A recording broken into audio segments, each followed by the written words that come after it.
Bueno, muchas gracias, María José, por la brevedad. Os dejo con Ana Colchero.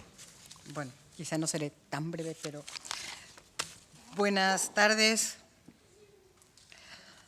Xavier, antes que nada, muchas gracias por invitarme y muchas gracias por haber escrito un libro de esta dimensión. Estoy realmente conmovida como economista con formación marxista que soy. Te doy las gracias. Xavier ha escrito un libro extraordinario.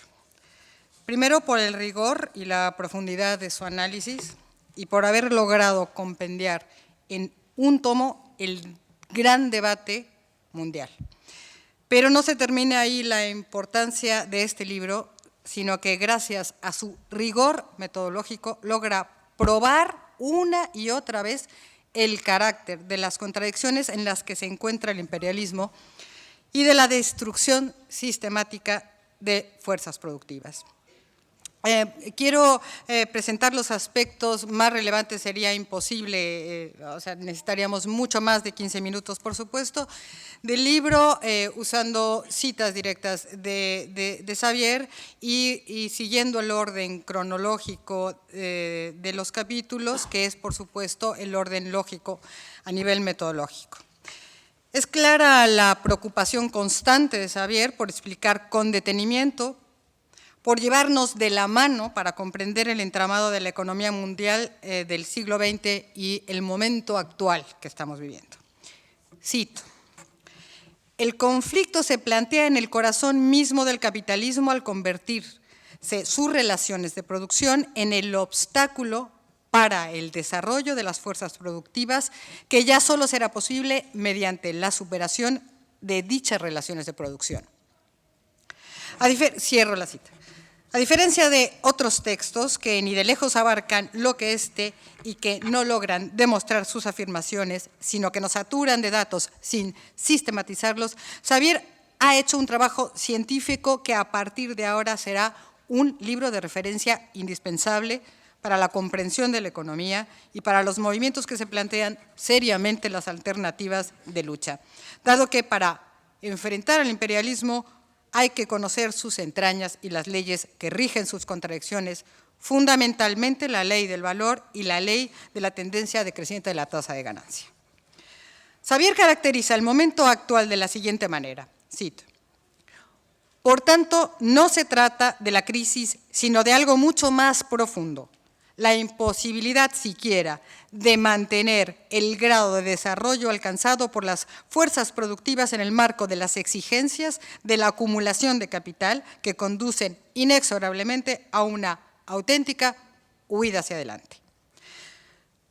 Cierro la cita. Xavier, mediante un profundo recorrido por el marco teórico y el consecuente análisis marxista del imperialismo, nos ofrece una clarísima visión de conjunto.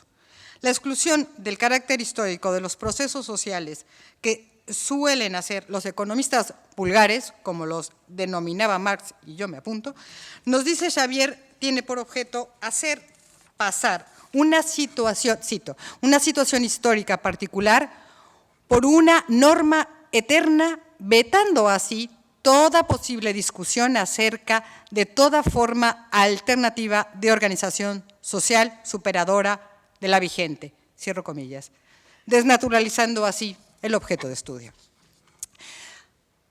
Xavier pregunta, y lo responde de manera impecable a lo largo del libro, una cuestión central. Cito: ¿en qué momento de su recorrido histórico se encuentra el capitalismo hoy? No es casual que esta pregunta sea habitualmente hurtada en el debate académico y político como con el recurso de taparla mediante la omnipresencia de otros términos fetiche, por ejemplo, el de globalización o mundialización. Muy importante. Termina la cita. Para evadir el término que lo denomina con toda precisión, imperialismo, y el entramado para lograr la desvalorización de la fuerza productiva e intentar inútilmente remontar los graves problemas de la acumulación de capital. Sobre el imperialismo, Xavier nos dice, cito: con este entramado trata de asegurar las mejores condiciones para preservar su lugar en el marco del proceso mundial de acumulación capitalista, lo que exige dos requisitos. En primer lugar, un grado suficiente de explotación que aporte la plusvalía requerida para mantener la rentabilidad. En segundo lugar, una determinada forma de distribución de dicha plusvalía entre los distintos capitales que fortalezca su posición competitiva. Por lo tanto, lo primero implica al menos un relativo control de la lucha de clases y lo segundo, un relativo control de la pugna competitiva entre capitales. En este sentido, hablamos de un determinado orden imperialista o pretensión de un orden. Cierro la cita. Aun quien no haya estudiado a profundidad El Capital de Marx, gracias a los primeros 4 capítulos del libro en los que Javier explica de manera ejemplar el sustento de la teoría marxista y las leyes que de ella se desprenden, cualquier lector podrá comprender el análisis de la economía mundial del siglo XX y lo que va de este en el resto del libro desde la teoría marxista, y esto es realmente un aporte invaluable. Xavier hace un exhaustivo análisis de la economía de preguerras y de posguerra, la mal llamada época dorada del capitalismo, y del comienzo de la crisis de los 70. Cito: la elevada rentabilidad inicial se debe a la devastación de la guerra y a la sobreexplotación. Al limitarse esta para aliviar el conflicto de clases, se va limitando el espacio para las inversiones rentables. Al final, ya en la década de los 60, esta contradicción se encontrará en el origen de la crisis que va incubándose y estallará en los 70. El capital dedicado a la intermediación financiera acumula un incremento entre 1945 y 1965 del 750%, periodo en el que el PNB y el Producto Industrial solo crecen apenas una cuarta parte e incluso el crédito bancario menos de 2/3. Así, la larga prosperidad ha sido construida sobre una montaña de deudas. Cierro la cita. Ya estamos cansados de leer a los economistas vulgares hablar de las medidas neoliberales, del crédito, del capital financiero.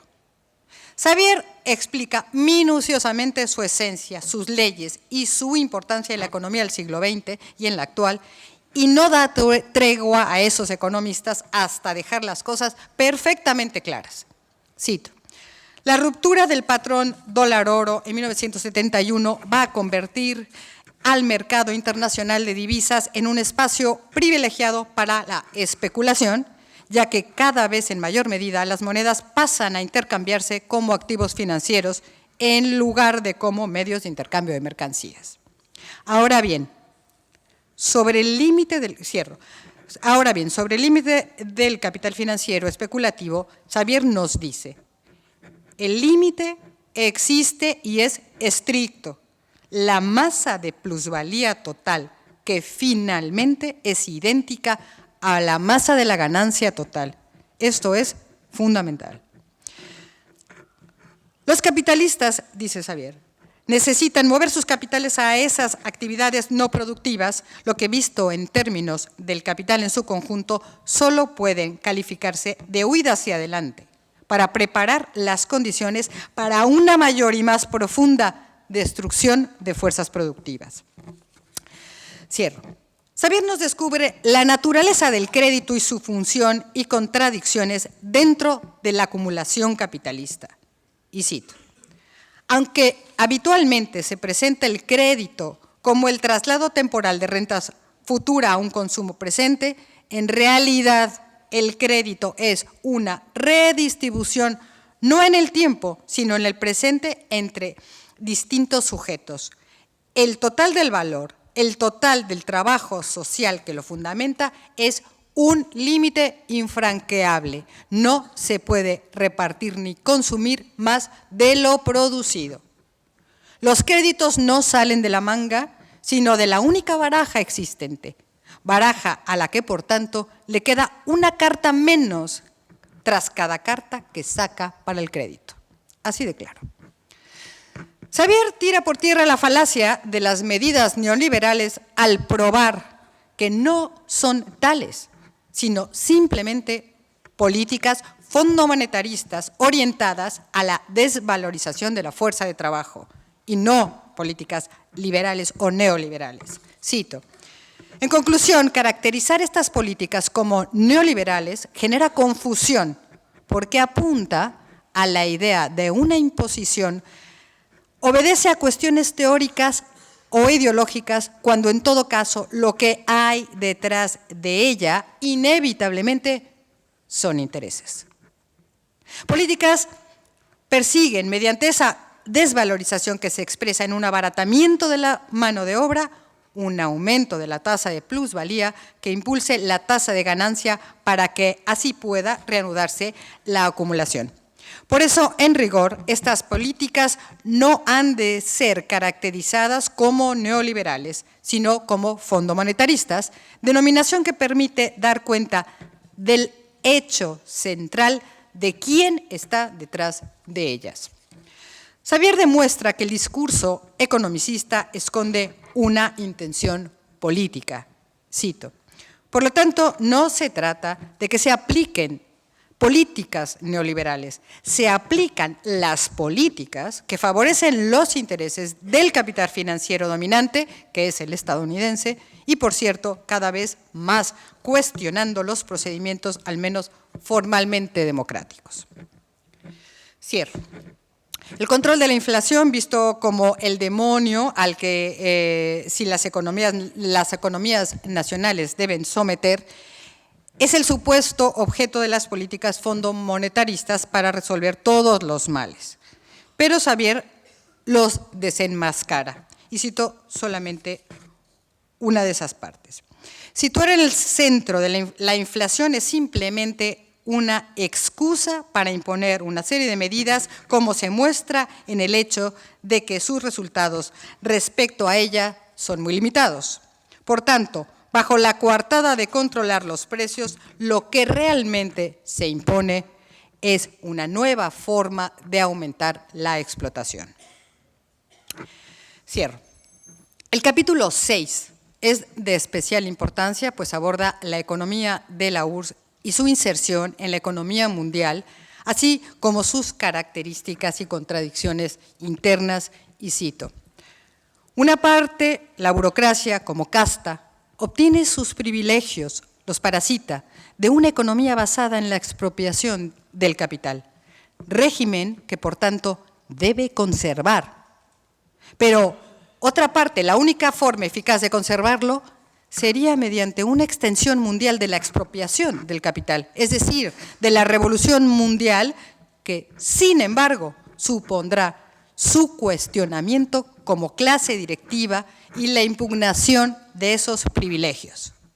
Su monopolio político, como los privilegios que se desprenden de él, están amenazados por la revolución proletaria en donde sea que estalle el mundo. Cierro la cita. Más adelante, Xavier aborda la experiencia en varios países de Europa del Este en apartados que están llenos de importantísimos datos y reflexiones. Y un capítulo digno de un estudio detallado es el consagrado al milagro japonés, donde Xavier hace un profundo análisis de una economía de la cual yo no tenía mucha información. Es espléndido. El capítulo sobre China es particularmente brillante, pues nos aclara elementos fundamentales, ya que lo abigarrado de la economía china puede realmente llevarnos a mucha confusión. Y cito para ejemplificar lo que Xavier habla sobre la economía china. Cito: en este proceso en curso, pero inconcluso, hay apariencias que pueden engañar. Por ejemplo, en torno al hecho de que China está de facto financiando el déficit comercial estadounidense, que no es una señal de poderío chino, sino de subordinación. La industrialización volcada en gran medida hacia el exterior no se apoya en una articulación intersectorial interna que impulse el conjunto de la economía, sino que genera distorsiones tan relevantes como la creciente necesidad de alimentos. Cierro. Y Xavier cita datos incontrovertibles, entre ellos. De hecho, el 60% de las exportaciones de China, más del 85% en el caso de los productos de alta tecnología, no son chinas, sino estadounidenses o europeas provenientes de China, lo que no es lo mismo. Cierro. Otro de los grandes problemas cuando se abordan estos temas es la falsa creencia de que detrás del funcionamiento de la economía capitalista hay un orden que lo gobierna. Xavier nos dice, esto se explica porque el capitalismo no es un modo de producción ordenado, no es el capital en general quien lleva a cabo el proceso de acumulación, sino capitales individuales que no están directamente preocupados por el proceso general de acumulación, sino por su ganancia particular y cada vez más inmediata. Cierro la cita. Un elemento fundamental que durante todo el libro Xavier nos muestra de manera transparente y desde todos los ángulos de análisis existente es la destrucción de fuerzas productivas que se sucede inevitablemente en el capitalismo en su fase imperialista y cómo las medidas para propiciar la desvalorización de la fuerza de trabajo llevan implícitas una huida hacia adelante. Cito. Pero lo que está planteado ahora mismo no es ya el empobrecimiento relativo, sino un empobrecimiento absoluto, expresión final de la destrucción de fuerzas productivas a la que cada vez con más fuerza desembocan las políticas y actuaciones del capital y sus instituciones. Cierro la cita. Xavier explica de manera pormenorizada el funcionamiento del capital financiero y sus instituciones, así como los novedosos mecanismos con los que están operando desde fechas más recientes, como la titularización y los diversos derivados, y nos muestra de manera muy clara la situación de huida hacia adelante que significan. En el terreno de las burbujas financieras, que tanta especulación teórica ha creado por el arranque de la crisis que comenzó en el 2007-2008, Xavier nos dice, en resumen, las burbujas bursátil e inmobiliaria son el resultado de la actuación de capitales que buscan apropiarse por esta vía de fracciones de la plusvalía general. Estas burbujas no pueden impulsar la tasa de ganancia salvo de manera ficticia, es decir, en realidad hacen posible una apropiación virtual de ganancia que denominamos así para dar cuenta del hecho de que no está respaldada de forma efectiva real por plusvalía, sino que se asienta en el aire de la burbuja. Xavier nos explica que la deuda no es la causa de la crisis, como falsamente nos dicen los economistas vulgares, y cita a Kliman. Se hizo muy popular decir que lo que causó la crisis fue la expansión excesiva de la deuda. Esta afirmación, sin embargo, no explica nada. Que se produzca una salida repentina de capitales significa precisamente que la entrada previa en retrospectiva había demostrado ser excesiva. Sin embargo, con referencia a qué había llegado a ser excesiva. ¿Por qué la capacidad de las economías para abordar crédito no podía mantener el paso con su creación?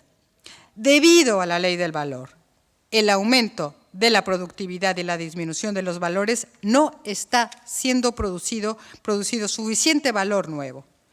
Cuando la tasa de crecimiento del valor cae por debajo de la tasa de interés, se está gestando la crisis de la deuda. Sí, me queda una hoja, ¿vale? Bueno, pues quizá me brinco recortes, austeridad y fracaso para llegar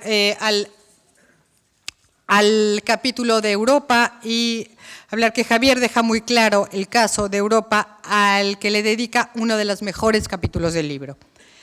Desenmascara de forma incontrovertible el carácter de la moneda única y de la Unión Europea. Cito, puede haber políticas de ajuste fondo monetarista sin euro, pero no puede haber euro sin políticas fondo monetaristas de ajuste, porque para eso está diseñado, para el desmantelamiento de las conquistas obreras y democráticas. Porque no hay salida en una Europa tutelada por el Fondo Monetario Internacional, pero tampoco salida alguna en un solo país. Hay un punto crucial a comprender por las políticas económicas del capitalismo y Javier describe de manera impecable. A menudo se califican a estas políticas de irracionales o absurdas. No lo son. Simplemente se trata de políticas acordes a determinados intereses particulares. Hay posibilidad de intereses comunes y el sentido común no es el criterio que rige la economía política, la política económica, ni puede hacerlo porque no existe tal sentido común. Solo existen intereses enfrentados, en primer lugar, entre la clase trabajadora y la clase capitalista, y en segundo lugar, entre las distintas fracciones del capital. Y es la prevalencia de unos u otros de esos intereses en mayor o menor medida lo que determina la política económica. ¿A qué se refiere Xavier cuando habla de tierra quemada? Cito, y esas políticas no pueden generar suficiente plusvalía porque como políticas de huida hacia adelante que son, impulsan la fructificación del capital mediante un proceso destructivo de actividad que pese a desvalorizar la fuerza de trabajo no es capaz de emplearla plenamente. Es decir, hay una doble vía de destrucción de fuerzas productivas, por la desvalorización de la fuerza de trabajo y por la reducción de su nivel de ocupación. Por eso hablamos de tierra quemada. Bueno, solamente decirte, Javier, que realmente es impresionante